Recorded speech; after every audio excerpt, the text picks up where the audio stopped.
23과에서 배울 내용은 방향입니다. 이 방향은 분량이 좀 많기 때문에 파트 1, 일부분과 파트 2, 이 부분으로 나눠서 진행합니다. 먼저 23과에서 배울 내용은 그 첫 번째, 동서남북의 표현부터 살펴봅니다. 동, 따라 읽어보시죠. 똥, 똥, 서, 시, 시. 따라서 동서는 똥시가 되는데 기억하십니까? 이 시를 경성 처리해서 똥시, 똥시라고 발음하면 사물, 물건이 된다라고 배운 적이 있죠. 특히 똥시, 이 물건을 나타내는 표현을 사람에게 쓰면 놈, 자식, 새끼 등의 요기됨으로 함께 이해하시라고도 말씀드린 바 있습니다. 다음, 남, 난, 그리고 북, 배, 따라서 동서남북은 따라해 보시죠. 동시남北, 동시남北. 그렇습니다.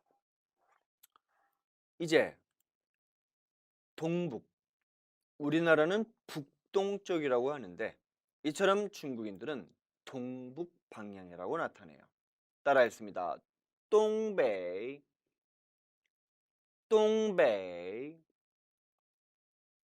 그리고 남동쪽이라고 하는데 역시 중국에선 거꾸로 동남쪽이라고 하지요. 따라했습니다. 동난, 동난. 우리나라에선 남서풍, 남서라고 하지만 역시 중국에서는 서남이라고 합니다. 따라 읽어보시죠. 시난, 시난. 그리고 역시 북서라고 하는 표현을 중국어로는 시베이, 시베이, 서북이라고 표현한다는 점 주의하시기 바랍니다. 이제 예문 보시죠. 哈尔滨在东北，哈尔滨在东北。 하얼빈은 동북에 있다라는 표현이 되겠죠. 하얼빈은 중국의 동북쪽에 있는 하나의 도시입니다. 공기도 좋고 물도 맑아서 맥주로도 유명한 곳이죠.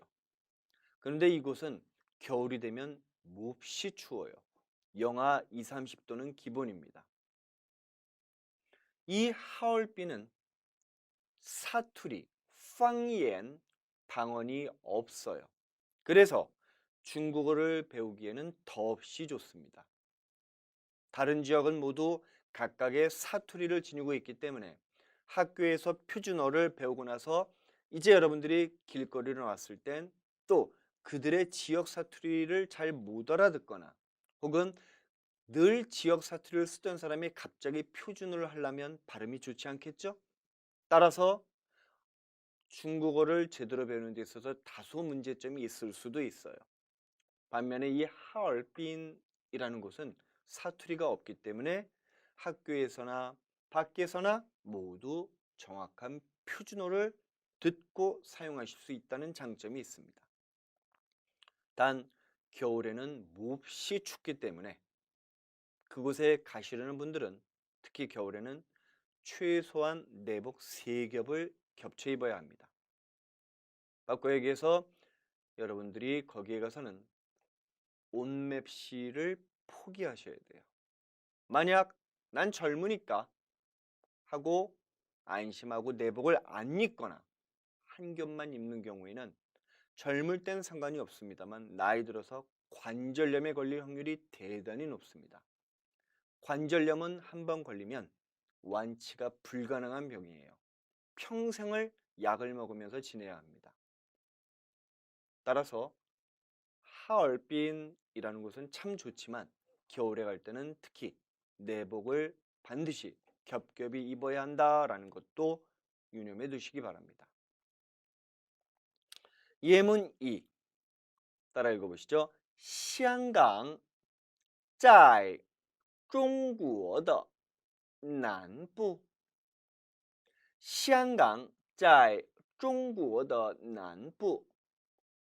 香港은 한국어로 도금하면 향이죠. 향기로울 향자는 아름답다라는 의미도 내포합니다. 강, 항구, 항만도시의 항자죠. 따라서香港은 항, 아름다운 항구 또는 항구 도시라는 의미를 지니고 있어요. 따라서 한국어 도금은 향항, 중국 표준어 발음은香港이지만 이香港의 광동어 사투리 발음이 바로 홍콩입니다. 그래서 오늘날은香港이 아니라 홍콩이란 이름으로 더 잘 알려져 있지요. 아울러 남쪽에 있다라는 표현은 한 글자입니다. 따라서 중국인들은 무엇을 선호하기 때문에? 짝수를 선호하기 때문에 이처럼 뒤에 지역이라는 뿌라는 단어를 붙여서 짝수로 맞춰서 표현해주곤 한다는 것도 아울러 이해하시기 바랍니다. 다시 한번 읽어보시죠. 香港在中国的南部。 두 번째, 앞, 뒤, 좌우 라는 표현 먼저 살펴봅니다. 앞, 前, 뒤, 后, 좌, 左, 우, 右. 다시 한번 앞, 前, 뒤, 后, 좌, 左, 우, 右. 그럼 앞, 뒤, 좌우 이제 중국어로 연결해 볼까요? 前后左右 前后左右 잘하셨습니다. 이제 예문 보시죠. 书店的左边有茶馆。书店的左边有茶馆. 서점의 왼편에 찻집이 있다라는 뜻이 되겠죠. 이처럼 쭈어, 왼 좌 역시 한 글자이므로 짝수를 맞춰주기 위해서 보통 이러한 비엔을 붙여줍니다. 아울러 차관이라는 표현은 말 그대로 차집인데 특히 이 차라는 단어에 주의하실 필요가 있어요. 이 차는 원래 한국어로는 도금이 차다자죠. 그래서 우리 차를 마시는 얘를 다도라고 하는 것입니다. 또한 손님이 오면 우리 다과를 내온다 그러죠. 다과는 차와 과자, 음식, 과일을 뜻하는 것입니다. 그래서 다과인데 사람들이 언제부턴가 서서히 다를 차라고 자꾸 발음하기 시작해요. 따라서 우리나라도 오늘날은 이 글자를 차다 또는 차자로 읽어도 모두 맞는 것으로 처리합니다. 다시 한번 읽어볼까요? 书店的左边有茶馆. 이어서 세 번째로 살펴보실 단어는 위와 아래지요. 자, 위, 윗 상자를 쓰고 아래, 아래 하자를 씁니다. 따라 읽습니다. 上, 下, 上 주의하셔야 한다 그랬죠?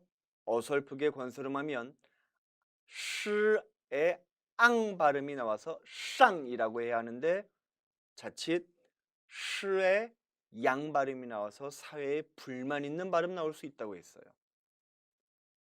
양이 아니라 앙 모음임에 주의하시기 바랍니다. 다시 한번 上下 上下 그렇죠.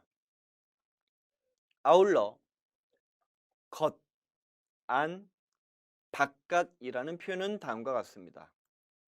겉, 이것은 겉표자를 쓰죠. 따라 했습니다. 表, 表. 다음 안, 속 리자를 쓰지요. 따라 했습니다. 里, 里. 그리고 바깥 외 자를 쓰죠. 外, 外. 또한 리, 속 리자 대신에 이 표현도 가능할 것입니다. 바로 안 내자죠. 따라 했습니다. 네, 네. 다시 얘기해서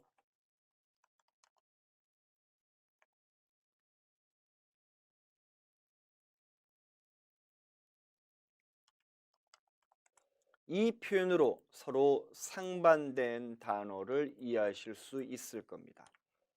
따라 했습니다. 表里, 表里. 그리고 内外, 内外.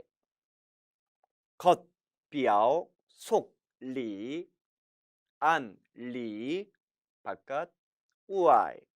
따라 읽어보시죠. 表里, 内外. 함께 기억해 두시기 바랍니다.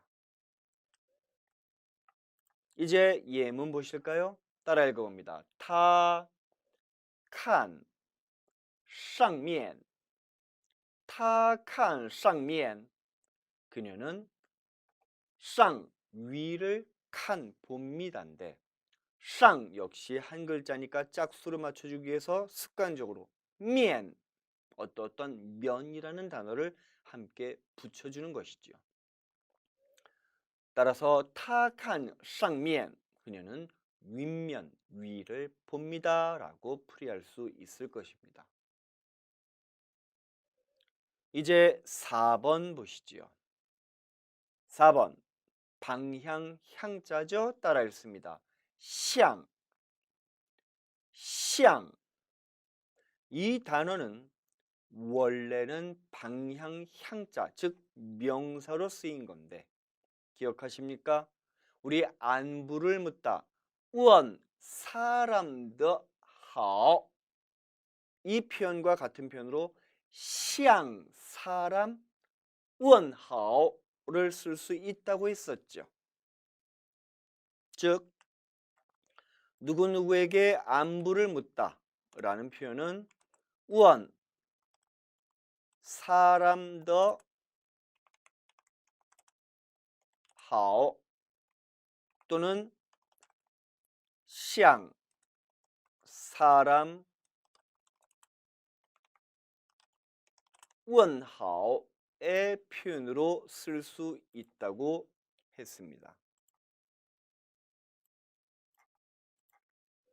따라 읽습니다. 问的好向问好 바로 이때 시향의 개념에 대해서 설명을 드렸었죠.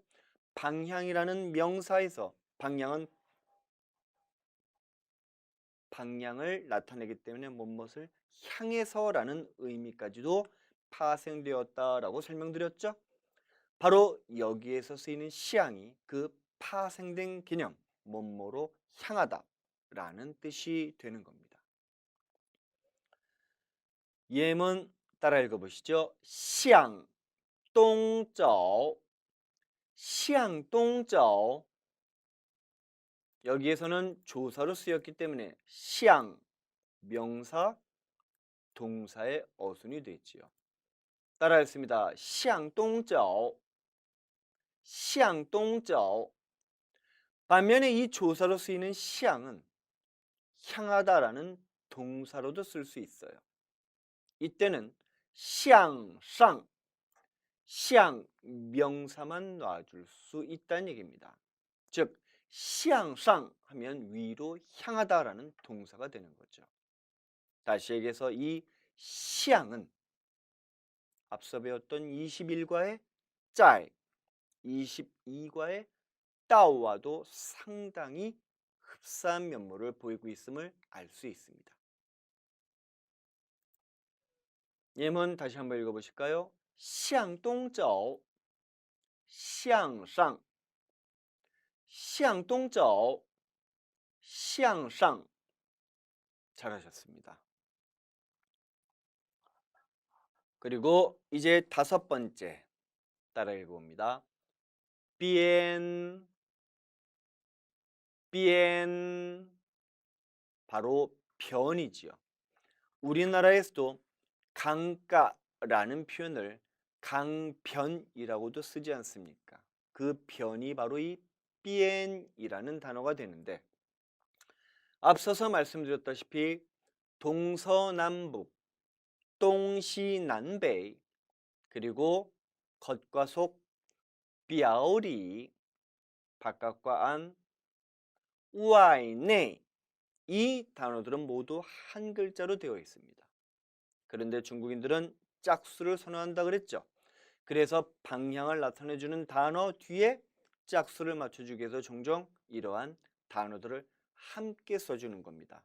무슨 무슨 쪽, 무슨 무슨 가, 무슨 무슨 면, 무슨 무슨 편이라는 단어를 붙여줌으로써 짝수를 맞춰주는 거지요. 자, 예문 따라 했습니다. 钱包在里边, 钱包在里边. 지갑은 안쪽에 있어요. 钱包在里 해도 문제는 없겠지만 중국인들은 못 알아들어요. 이렇게 하면 반드시 里边이라고 써준다는 얘기입니다. 이러한 边과 함께 자주 쓰이는 표현으로는 또 다음의 단어들도 있습니다. 따라 읽어보시죠. 面, 面 또는 侧, 侧. 이 侧는 무슨 측이지요. 우리나라도 좌측, 우측이라고 쓰듯이 중국인들도 侧라는 단어로 붙여서 써주는 경우가 있습니다. 그리고 또 하나 头, 头. 이때 头는 머리 두자의 머리가 아니라 전미사로 써주는 것이기 때문에 경성 처리예요. 예를 들어서 안쪽 하면은 里头, 里头. 바깥쪽 하면 外头, 外头라고 발음한다는 것입니다. 자, 이렇게 해서 23과 역시 모두 설명을 드렸습니다.